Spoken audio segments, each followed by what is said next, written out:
बाळापूर तालुक्यातील बारलिंगा ग्रामपंचायतीच्या कारभाराविरोधात ग्रामस्थांनी गटविकास अधिकाऱ्यांकडे निवेदन सादर केले आहे। मुख्य नाल्याच्या कामासह विविध कथित अनियमिततेची चौकशी करून दोषींवर कारवाई करण्याची मागणी करण्यात आली आहे।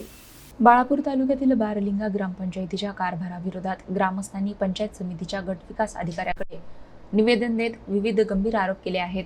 मुख्य नाल्याचे काम ठरावाशिवाय सुरू करण्यात आल्याचा, नाल्यातील गाळ रस्त्यावर टाकल्याने गावातील मुख्य रस्ता आणि शाळेचा मार्ग बंद झाल्याचा आरोप ग्रामस्थांनी केला आहे।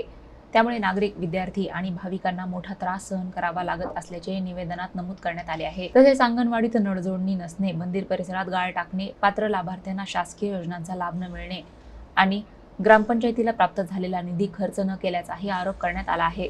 हे सर्व आरोप ग्रामस्थांनी निवेदनातून केले असून संबंधित ग्रामपंचायत किंवा सरपंचाची भूमिका अद्याप समोर आलेली नाही।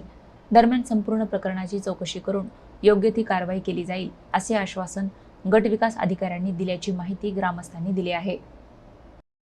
बारलिंग्यातील गावकरी बाळापूर तहसील इथे आम्ही आमची निवेदन घेऊन गेलो आहे आणि बीडीओ साहेबांना आम्ही लेखी अर्ज दिलेला आहे। याच्यामध्ये गावातील जवळपास 350 ते 400 लोकांच्या सह्यांचं आम्ही त्यांना अर्ज दिलेला आहे।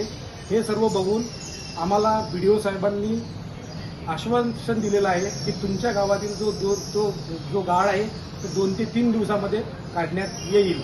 ते आश्वासन घेऊन आम्ही आमची विनंती मांडली।